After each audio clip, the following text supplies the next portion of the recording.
Shapes and Sounds acknowledges the traditional owners of the lands on which we're recording and connecting with you from, the Wurundjeri Woiwurrung people of the Kulin Nation, and we pay our respects to elders past and present. Hello, Marcus. Hello. Marcus, I've been thinking, how many times in one particular day would you personally say the word mental health? I don't know, probably like 10, 20 times and like some sort of variation of it. Yeah. Yeah. And if I was to say like, think about mental health, would it be like Oh, if 100? you're just thinking about the concept, yeah. I'm literally the same. Like, I forget that the whole world doesn't think about mental health 100% Yep. 7 days a week, right? Mm-hmm. And I find it really interesting, like in this world, there are so many little bubbles that we can find ourselves in. Like, Yep. I've got the mental health bubble, but then there's like the running bubble, Yep. the dog bubble Yep. that I'm into. What about you? Like any bubbles? I don't know. Study bubble. I think for you Boring. it's 100% study bubble, Yep, even like yep. your TikTok feed, right? Yep. And I think it's just a really good point to highlight. Like, we're called the Asian Mental Health Podcast, but it's really important to remember that not everyone thinks about mental health on like a daily basis like you and I. But it doesn't really mean that they don't care about it. Sometimes there's just not enough time or space to be constantly in this conversation about mental health, right? Definitely. I think it's so important that we acknowledge that perspective as well. And like we hear from those perspectives, especially from people who have strong voices within the Asian community, like the guests we have today. Welcome to the Asian Mental Health Podcast, brought to you by Shapes and Sounds.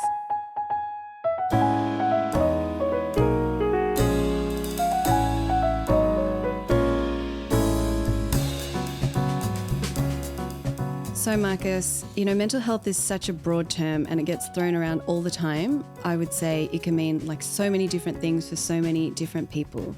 But essentially what I think about is like, just like your physical health, and it's confusing because I think of physical and mental health as the same thing, but just like your physical health, I would say your mental health is something that requires attention when it needs, right? When the time comes. But if you're not really used to keeping out for the signs of like when your mental health might need extra help, then if you're just not used to that process, then how would you know? Like, how would you know to seek out help? Yeah. And like, how would you know when those specific times might be? And then when that happens, how do you seek help as well, right? Yeah. Yep. Definitely. So to help us sort of navigate that conversation, we have a very, very important guest here with us today. Someone who you might already know. A VIP guest. So we have Beverley Wang here with us today. She is a journalist, radio and podcast host, and producer with the national broadcaster ABC. She is Taiwanese Canadian from Vancouver, but has been based in Melbourne, Narm since 2009. She is the host and creator of the podcast It's Not a Race, and also a host on the pop culture show Stop Everything. In 2024, she was appointed as the National Culture Correspondent for the ABC. Welcome, Beverley. Thank you for being here. Welcome. Hi, Marcus. Hi, Asami. Hello. Thanks for asking me. So just to set the scene on a scale of 1 to 10, so 1 being horrible mental health, 10 being excellent, how would you rate your mental health today?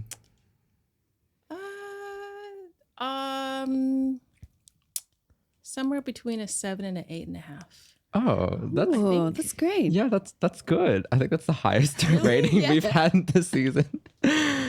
Maybe it's because I don't think about it.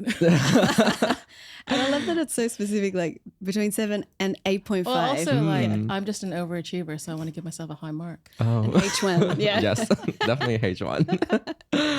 Well, we'll definitely dive into that. But I just want to touch on the fact that you've covered so much in your media career and you have so much skills to show that as well. From journalism focusing on Asia Pacific regional affairs to radio hosting and executive producing to podcasting and now pop culture stuff. So what would you say are the things that like drive you to do all those things?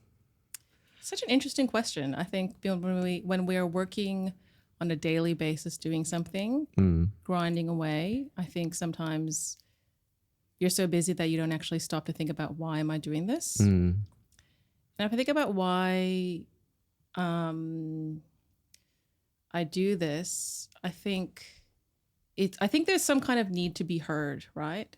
That must be very important to me.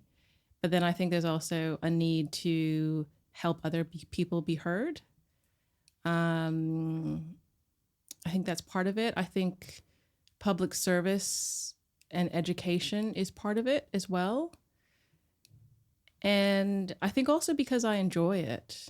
I think it's working in journalism and broadcasting and thinking about culture and, you know, just kind of keeping your eyes and ears open to the world is a way of staying hyper engaged in everything that's around you in the world. And I think that the drive probably is to continue to be in that world of being highly engaged and speaking to people and being part of that dialogue and part of that part of the force that helps to educate and inform and entertain people, you know. I think that's important to me. I think communication also is really important, and that's, I guess, the backbone of that. Yeah. Would you say that they're some of your core values? Like, you know, they must be. Again, like it's one of those things that you don't really take the time to think about it sometimes, but I think so. I think sometimes I ask myself, like, well, if I wasn't doing this, what would I be doing? Yeah. And I really struggle to think of what the other thing would be doing. So I think even when I was a little kid, I liked to write a lot, and I had a really active imagination. And so I think, and I got good, like, positive feedback from, like, creative writing and just, like, stuff like that. And I think because that's where I got the positive reinforcement from, I was like, oh, maybe I'm good at this. And so from there, you know, everything feeds on itself. And so I just kind of kept going in that same direction. Yeah. Were there any alternate career paths that you're thinking about at any point? Yeah. I think I was always really engaged in media. Looking back, I was always really engaged in media in some way. So, like, if I think about the fact that I, you know, enjoyed writing stories, and then when I was in high school, I was like a real nerd and I worked on the school paper, and just like writing things. And then I think when it came to doing journalism, I will say that if I had my time back, and I think I had more mentors at that time, and I was willing to listen as well, because I was pretty headstrong, I might have paused and thought, okay, well, you like writing. What are the other options besides journalism? Like, put them all on the table and consider them. But because I was kind of like, I want to do this thing, I wasn't really open to other ideas. Yeah. You can sort of read that as either stubbornness or determination, whichever way you want to, whatever cast you want to put on that. Which one do you feel for yourself? Yeah. I think a little bit of both. Yeah. Yeah. Because I think when you're young, you can't help but being sometimes a bit blinkered, you know? Yeah. And it's like, this is what I want to do. And someone older than you might be like, well, do you want to consider that you can also use these skills for like this or this or this? You're like, no. Oh, yeah. No. Most definitely. No. You know? Yeah. You just want to do it your way. Yeah. I will say that I think that I'm much less reactive than I used to be when I was younger. And I think that's just a factor of time and mellowing out and kind of becoming that older person and looking back and thinking, oh, yeah, okay, maybe that person had a point. Oh, you know, just like one of the things that I think about now is like, I definitely am much slower to react if something like lands on my feed or on my desk that I may not necessarily agree with. Instead of being like, oh, well, that's very infuriating or whatever. Just like, okay, just chill out for a second, think about it. Maybe don't reply today. Maybe sleep on it. Yeah. Maybe come back tomorrow. I really actually do think that, you know, it's a kind of like very old wisdom, but like a night's sleep really does make a difference in terms of your perspective, how you make decisions. Having a bit of distance, a bit of time is always helpful, I think. If you don't have to, I think it's really helpful to have that. What about your approach to like your health in general then? Like mental, physical? Yeah. I definitely think, like, Asami, you were talking earlier about how you see mental health and physical health as this one and the same thing, which I think is a really interesting concept. And I wrote that down because I think, yeah, that's actually really important and really key to make that connection. And I think that Marcus, definitely, I'm much quicker to take care of my physical health and be responsive to that and make an appointment and go get a blood test or whatever than I would be to pause and think, oh, what's happening with my mental health now? Am I okay? Do I have to take care of myself? But when you say that there's a connection, like I think about how I feel if I go to a yoga class, how I feel at the beginning of a yoga class versus how you feel at the end of it. And I really think that like is a really simple way to see that connection between your mental health and your physical health, right? Because you're just in a room going through a series of exercises, and the only thing that's passing is like time and how you feel in your body. But you definitely in your mind at the end of a class are going to feel much more different than at the beginning, I think. Most definitely. And I don't want to get really nerdy here, but go ahead. Okay, me and Marcus Get might nerdy. go down a weird nerdy rabbit hole, and then Yo will be like, please come back. That's fine. But you know, it's this whole idea of like, we think the brain is just here, right? But the brain is just part of the central nervous system. So you've got your whole thing running down the spine and all your nerves going into all your body parts. And then it's called like afferent and efferent nerves. So it's like your brain is like, all right, pick up this.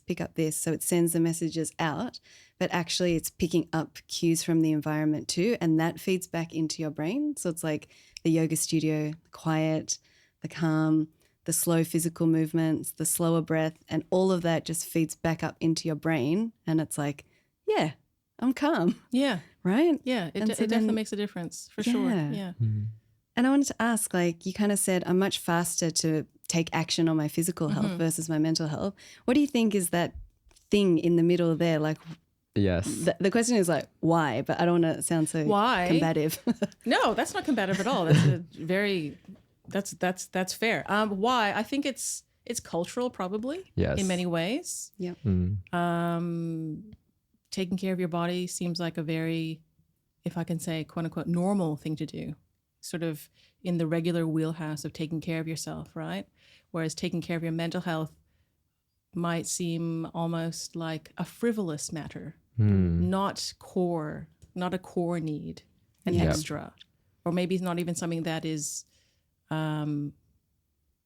Something that you're aware of that you even need to attend to. Yeah. I definitely agree with that, because like physical health is so much more like tangible. Like it's like I hurt myself. Yeah, I'm bleeding. it's like, I've got a pain in my body. Yeah. And also the fix might seem much easier. I go to the doctor. I take a pill. I put a Band-Aid on. We have these very tangible ways and pathways, and they're established.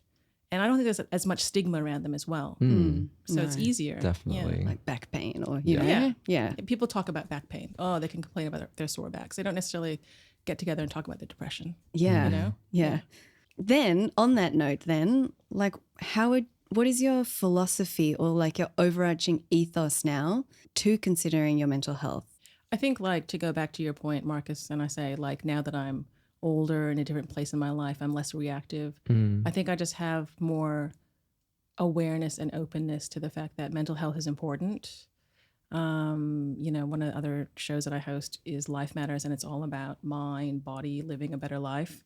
And, you know, every week I'm talking to a different psychologist, taking talkback calls. So also I will come into that feeling like I've just had therapy, you know? So I think that part of my work has really become even more open to the need for talking about mental health, and also being like more in contact with like mental health clinicians and hearing them speak.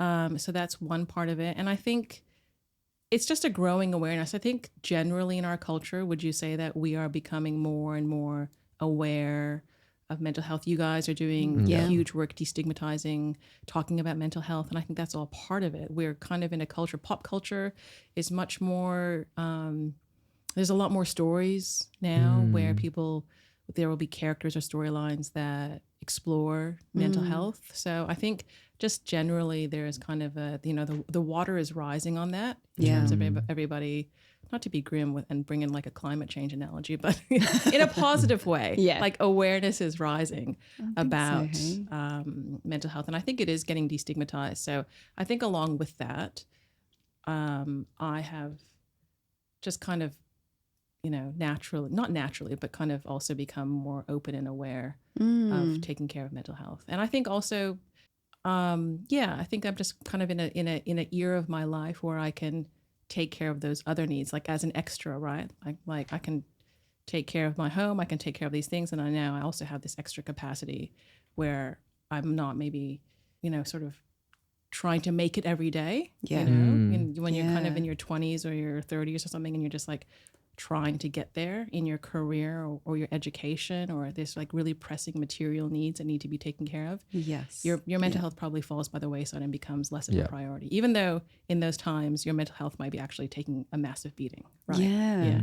That's totally what I kind of mentioned too. Like in the first 3 years of Shapes and Sounds, I didn't take a salary. Like I was doing other part-time work, and I was like, I probably could have benefited from therapy in that time. Yeah, right? absolutely. You're so busy. Yeah. And that's like peak creative foundational time. Yeah. And you're just running. You probably don't take stock to think about that because you're so focused on that goal. Right. Yeah. It makes me think about like grit and perseverance and like being really strong and being resilient. That's how I would definitely view you and like what you're kind of describing too. Yeah.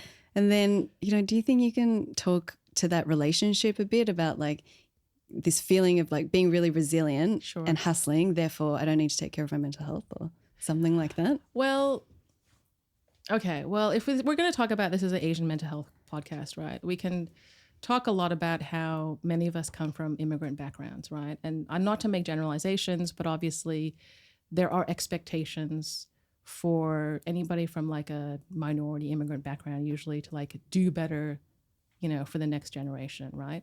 And so I guess the focus is you kind of inherit or you get this focus drummed into you that success is a good thing, and success kind of follows a very linear path, probably something along the lines of I'm going to get a tertiary education. I'm going to get a good job, possibly a corporate job. And I'm going to make it. I'm going to like sort of tick off all these boxes. Maybe I'll buy a house. Maybe I'll start a family. These very completely understandable expectations that maybe our parents put on us. And so when the focus is on that and you feel like you've achieved, I did this, it's like, if I'm doing so well, then what could possibly be wrong with me? What could possibly be the issue? I've been able to achieve all these outward signs of success. Yeah. And so I think we take that as a sign of no problem. I've got no problems. Look at all these things. Great.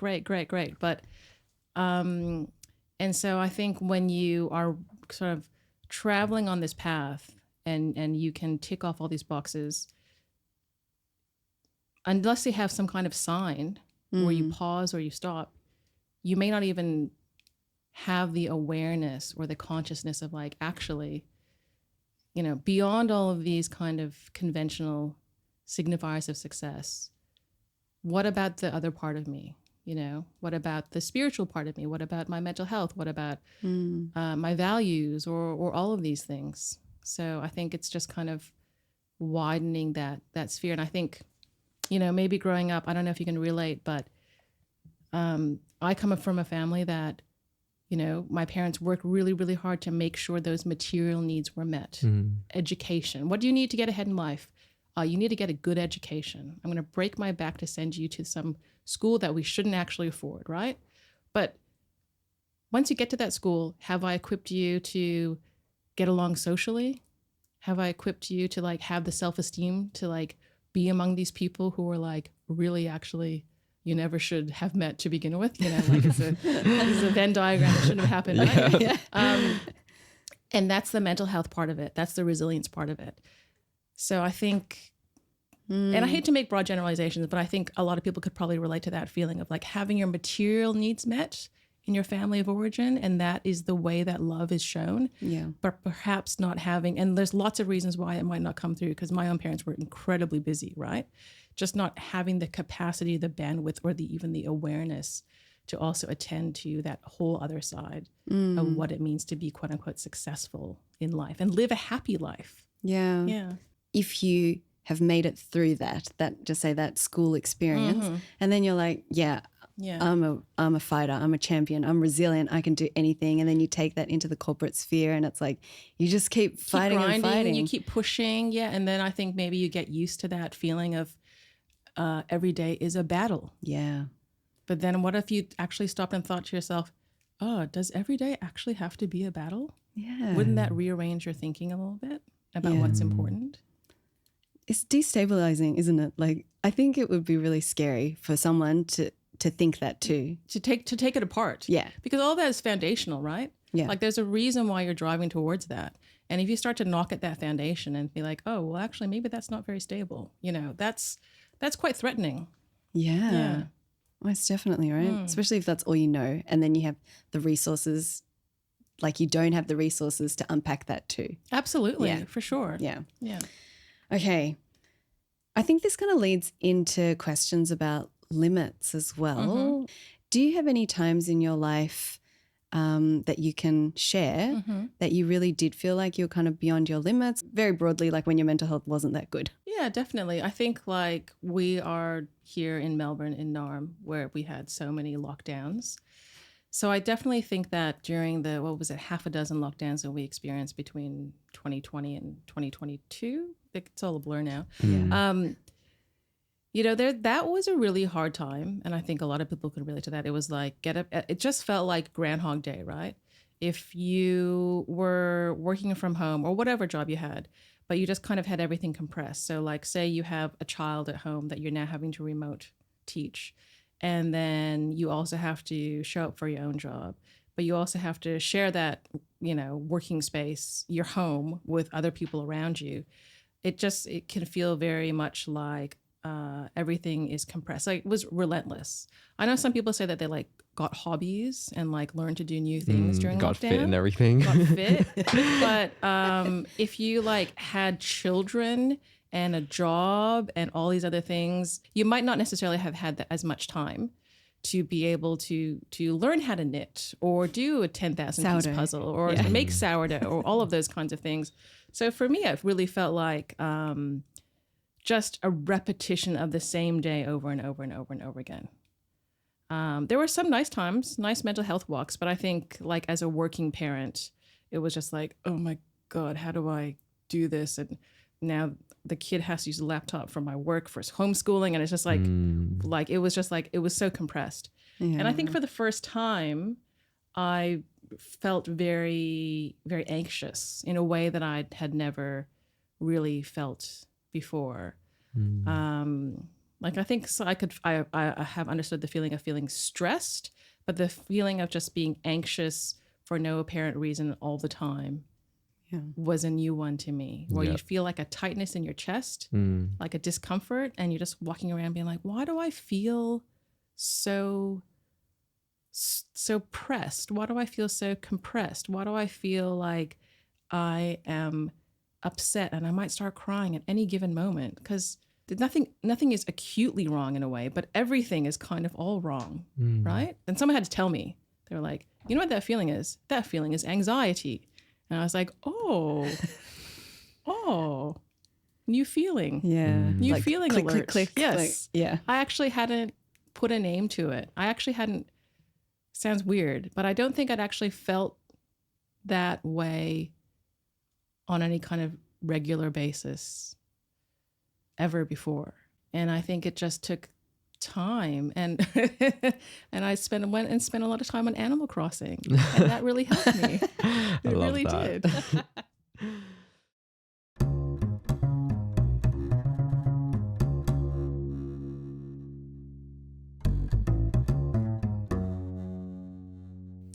So yeah, you touched on a lot of stuff, and I think the most important thing that I think you touched on was that awareness of knowing when to sort of be able to realize that you're maybe not doing that well.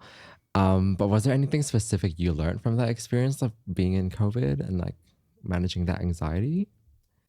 Yeah, I think just kind of being in tune to those kinds of feelings as they're approaching, and kind of being like, oh, I'm starting to recognize that feeling again. So what can I do about that? What does that reflection sort of look like? Do you journal?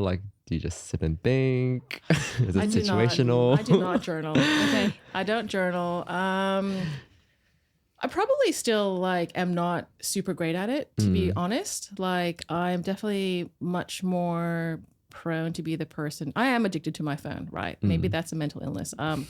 And I try to justify it, be like, well, I work in the media. So stop gaslighting me about how much I use my phone. Like, I think, don't try to make me feel bad about one more thing in my life. If I'm addicted to my phone, leave me alone. That's just a tangent, a rant on the phone. I think I'd still a work in progress, but going back to the mind-body thing, I think exercise is important. I'm not great at doing exercise, but I'm definitely much more aware of the fact that exercise improves my mental health. Yeah. Does it make me actually go and do it more? I wish I could say yes. I know I should. I want to. So I don't know that I'm like this A+ student about that. But I think it probably maybe falls under the general banner of like, be kind to yourself, you know, be kind to other people, like be aware of other people's anxiety and what it must feel like. You know, after I did experience that and I was like, oh, is that what it feels like? Oh, how interesting.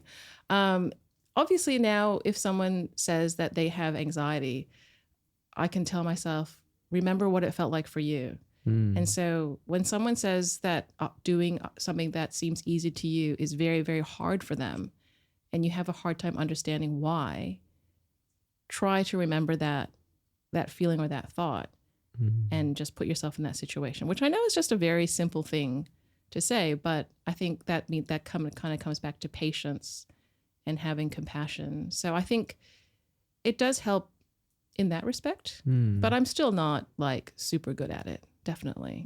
I could be better. Yeah. What about like if we were to think daily, you know, is there like something that you do daily, like, and considering physical and mental health might be considered as one? Yes. Is there something, a strategy that you have or a ritual that you embark on? No. A nighttime ritual? Probably too much blue light. What a nighttime ritual? Like maybe even like making sure you eat 3 meals a day, or I mean, coffee. Yeah. Walk to get my daily coffee. Yeah. Well, in these cost of living times, I'm not having to get my daily coffee. I'm having my coffee at home.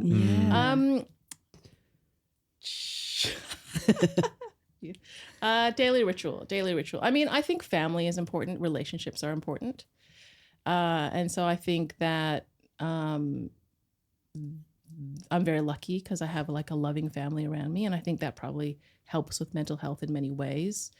Having pets. You got a pet. And I think I try to be much more aware of my sleep. Like I've taken some different steps to make sure that my sleep has improved. And as a result, I noticed that obviously I feel better, and that makes, you know, physically and mentally. No, the ritual, I guess I am actually, if I think about it, a person who does like routine. Yeah. You know, wake up in the morning, do a certain thing. I think it's important, like, to come home and, like, as much as possible, have some kind of family meal together. Just like, I don't know if it's a routine, but I feel like I'm always talking to people as well, you know, whether it's messaging in my friends or different groups of friends in my phone, or just engaging with people in the workplace. I feel like I don't know if I'm an extrovert or introvert, honestly, but I do recognize points where I feel better because I've engaged with people socially and talking and kind of just a quick chit chat. Yeah. Right? And so I guess whether that's like something that I would consciously do, I don't know. I'm not really sure. I think there's also an aspect of having more perspective of like what's important in your life. And so, you know, we talked earlier about like kind of climbing a success train or like working really hard. I think even though I do work really hard in my professional life, I do also am very conscious of like, this is work time, this is non-work time, and have always tried to be like that a little bit. So I think that does help to have some clear lines about when to say no, for example, is something that I think I'm more comfortable doing as well. Like boundary Yeah, setting. you know, boundaries is an interesting one because I think sometimes I actually do. I sort of think about this idea of boundaries. I'm like, yes, boundaries are good, but also I think sometimes boundaries can be invoked in not a positive way. You know, what do you mean? Like I think it's kind of like therapy speak, right? People are using a lot of therapy speak these days, which can be really good and helpful to have language, but also sometimes can be used as a shield, right? So because, you know, community is important too, and boundaries are important as well. But if we just kind of draw up boundaries because we don't want to engage or we want to shut things out or we don't actually want to deal with things, then I think it's kind of like, well, what's the line between having a boundary and actually pushing people away? Yeah.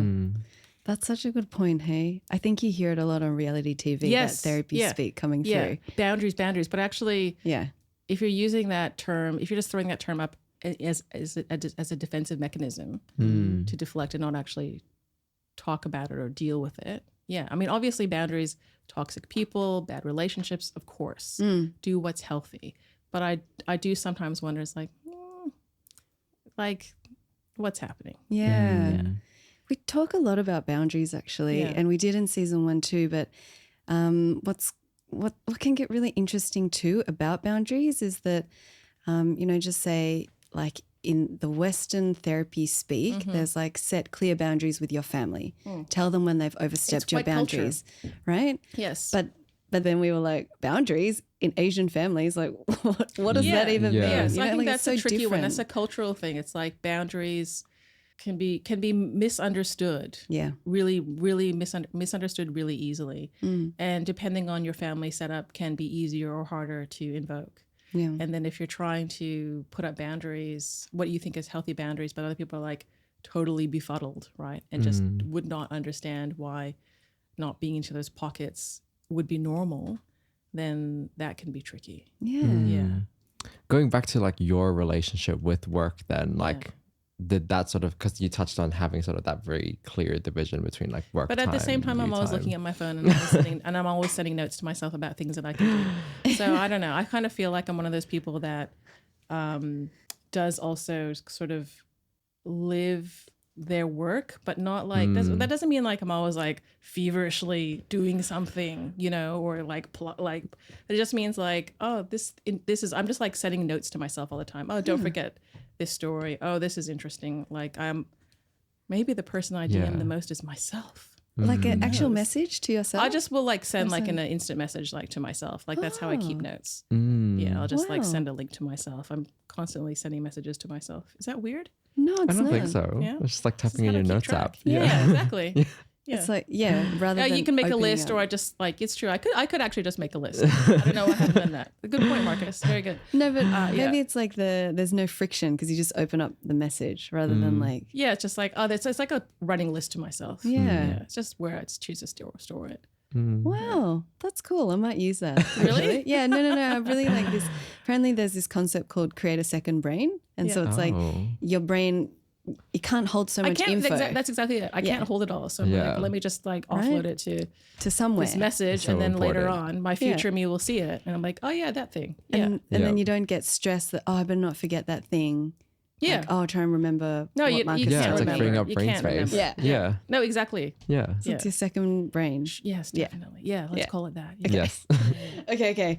Let's go back to routine. Okay. Because maybe weekly is easier. Weekly or monthly is easier to talk about routines. Like, do you have, do you set your week up on a Monday or like Sunday, or I don't know. Do you have a weekly Well, I mean, strategy? I guess the way my job works, there is definitely like a weekly rhythm because like everything builds to, you have to make a show this day, you have to make a show this day, you have to do this. So there's like very distinct prep days. So I guess that is quite routine if you think about it. Yeah. And then like in terms of personal as well, like. Well, I that think feed like in? when you're a parent, right? Yeah. Like your life does become very routine, like because there's not only your own routine you have to fit into, you know, your partner's routine. If you have one, you know, you've got to like figure out what your offspring are doing, where they have to be at any particular time and who's taking care of them. So everything is sort of like, you know, Jenga'd in together. Yeah. You know? So I guess when you're at that stage in your life, it is just by definition very routine. Yeah. How do you manage all of that then? All of this stuff happening all at once. I mean, it's like boiling a frog, right? Do it slowly, and it just feels normal. You'll be fine. Yeah, it's like, well, Fair. this is the weight that I'm carrying now. Yep. You know? Yeah. Also, like everything in a calendar. Yep. These are my life tips. Yes. Send messages to yourself so you don't have to remember, Yep. and sync your calendars. Yeah. Yes. Every member of the family's events have to be synced into the same calendar. Yep. Color coded. Yeah. Makes my heart yeah. sing. Yep. You said things like, for example, the sleep. You've been working on sleep, improving sleep, and you know it's doing something good. Yeah, for sure. Tell me, like, how do you know? How do you know that it's good? Because I feel better. Like Like in I'm what kind of way? sleeping more. Yeah. I don't feel exhausted.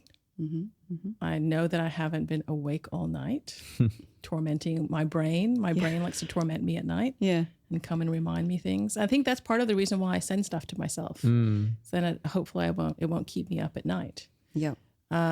So just waking up in the morning and actually not feeling like more tired than when you went to bed. I don't know if you have familiarity with that feeling, but it's not a good feeling. It's very exhausting. More tired. Yeah, so tired because you haven't slept, and then you wake up in the morning, and because it's so hard to wake up. Like, let's say like you toss and turn, you'd have bad sleep if you're a bad sleeper, and then finally at like 4 a.m. you fall asleep, but you've got to wake up at 7. You've only slept for 3 hours, but like that's like when you're deeply sleeping, and then to wake up from that feels much worse than kind of having a good sleep and naturally opening your eyes at 7 a.m. Right? Like you're gonna feel really different. So I'm just kind of. I've just kind of like been a really horrible sleeper for many years in my adult life. Yeah. Wow. But just like now it's kind of like knock on wood. It's all right at the moment. So that's good. Yeah. But I think that makes a big difference in physical and mental health. Yeah. Not being tired. Imagine that. I think we should ask you this. Like, you've shared some great tips, things like the iMessage. I'm going to do that one. And the syncing the calendar. Oh, It's like, calendar is so important. tick, tick, tick. Yeah. Very right? practical. Yep. Yeah. I love practical things. Yeah. But I would say a lot of people would listen to this, people who might be interested in working in media, having a career similar to you too. Yeah. What advice would you give to those people, especially, considering like taking care of yourself within the industry? The media industry has changed so much since when I started. This is my 20th year working in the media. I know, isn't it hard to believe, right? The attrition rate is very high. Nonetheless, I think that there are lots of opportunities available. There have been so many shifts in terms of platforms, processes. Here we are sitting in a podcast studio that's recording video simultaneously. Like, it's crazy stuff. Look, are we talking in the mental health space, or are we actually talking about like practical tips on like how to work in the media industry? Maybe how to, like, without sounding too cheesy, like how to thrive, like how to be well in the media. Look, it's really tough because I think that especially maybe the culture is changing, but newsroom culture traditionally has been very, very tough. And I think old school people would look at the language, would use language like, well, it's robust. It's a place where people speak robustly to each other. That's code for is a place where people yell at each other, right? That can be a really hard environment to work in. You have to really want it, and for better or for worse, I think there's this idea that you have to have a thick skin. And like you have to like hustle and grind, and pain is part of the process. I don't necessarily agree. Like, I think when I first started out, I was really indoctrinated into that. I mean, that was 20 years ago when there was, even then newspapers were dying, right? And so I think there was like this, we were taught to kind of really internalize this tough culture. Like, you got to make it. You got to hustle. It's an innately competitive business. You're competing for stories. You're competing for sources. You're competing for headlines. You're competing for airtime. You're competing for promotions. Everything is competition. And I don't think that when I started in the news business, I didn't really understand that. I was like, I like to write stories. I can go to a newspaper and write stories. I didn't really realize that I'd be doing things like having to knock on the doors of family members who had lost young, soldiers in the Iraq War, and put my foot in the door and be like, can I get a photo of your dead son? Like really hard things that afterwards you think, and really kind of a perverse culture that rewards you for doing that and being persistent, when actually the natural human instinct would be like, let's leave those poor grieving people alone. So it really, it's kind of a tough business because, like I've just described, the priorities can be reversed when you're running towards getting something in a really difficult situation. So I guess some advice would be, think about whether you're prepared to do those kinds of things. Yeah. Yeah. That's great. Yeah. And you may or may not be. You may want to try it and think, yeah, actually, and it's a very mixed thing because you can feel like a rush of adrenaline for doing that. At the same time, you're like, oh, maybe 20 years later, I'm like, wow, that was really tough. That was really rough. Maybe that shaped me and made me stronger, but also I think it really wore me out. I don't do that anymore. I haven't done breaking news in many, many years. So I guess it's kind of thinking about whether you can do that. I'm just describing one aspect, right? But there's lots of different ways to go in this business. And I guess on the one hand, I've just described a very, very kind of unique kind of culture, which also is possibly changing and has evolved since when I was like a baby journalist. On the other hand, I think there are still lots of interesting creative opportunities out there. I think just prepare to be persistent and also stay yourself as much as you can. There's lots of really amazing ways where you can help people get their stories out. You can shine a light on things. It can be really rewarding both personally and professionally. But it can be a tough path. So I guess just be prepared for that. Yeah. And like make those conscious choices, right? Like if that's what you want to do, like this is the reality. If that's what you want to do, yeah, you're going to have to do some hard things. Yeah. Be in some hard places. Yeah. I really appreciate that advice. It's not like, don't forget. Yeah. Don't what? Like, don't forget. Take care of yourself while you do this job. It's kind of like, no, actually, these are the realities or what you've seen, and so important. be conscious that this is what could happen. It's is this what you want? Yeah. I think that's great. Thank you. Okay. I reckon today we spoke about awareness. You really highlighted like being aware of what's going on with your mental health and being aware of sensations and like naming things that might be happening in the body, like what you spoke about anxiety. I guess one thing I would say that we talked about in the pre-interview is like something that I think I've gotten better at is being aware of like basically like a mixed river of emotions or feelings that are like kind of passing through all the time, but not necessarily being attached to them. Just be like, oh, right now I feel jealous. Why do I feel jealous? Oh, okay, well, I'm aware that I feel jealous, but you know what? And then just sort of self-talking my way and being like, okay, that's how you feel right now. But not necessarily being like kind of giving yourself an even harder time for the feelings that you feel. Yeah. And then the next moment you might feel another feeling and just like, that's okay. I can feel and hear all of these thoughts passing through my brain, but they can keep going. Just like naming and accepting the feelings. Yeah. Instead of kind of like internalizing and having it attached to you, be like, oh yeah, right now I feel this way. Oh, right now I feel that way. Oh, right now I feel this way. And it's like, that's okay. That's okay. It is what it is. Yeah. Right. It's like don't get stressed about being stressed. Yeah, exactly. Don't get upset about the feelings that you're having. Yeah. Have the feeling, let it pass, and then you go. Yeah. Yeah. Well, to everyone tuning in and listening, like if you yourself, you're thinking about things like this or you're having trouble naming your emotions just as an example, or you're thinking about feelings of anxiety as well, remember we do have our practitioner list on our website, justshapesandsounds.com. But as always, we like to finish with a reflective question for the listeners. Marcus, I'll let you read that. Okay, yeah. So we kind of like touched on lockdown and COVID in this episode, and we did in other episodes as well. So I just wanted to give everyone the opportunity to sort of reflect on how that might have impacted you over that period of time. Like, are you sort of doing completely fine now? Like, do they still affect you? Like, yeah, just like take some time to reflect on that. Impact of COVID, eh? Yeah. And lockdowns, especially if you're in Melbourne. Yeah. Oh, yeah. 100%. But thank you everyone for listening. Please be sure to like, follow, and download this episode on your favorite streaming platform. You can find us on Instagram at Just Shapes and Sounds. Like, maybe tell us the answer to your reflective prompt there too. Otherwise, thank you so much, Marcus, and thank you, Beverley, for your time today. Thanks for having me. Thank you. Thanks, everyone. We'll see you in the next episode. This is a production from Shapes and Sounds. It's hosted by Asami Koike, Marcus Lai, and Oscar Abe, and produced by Yo Chung. We're proudly supported by the Victorian Department of Health's Diverse Communities program.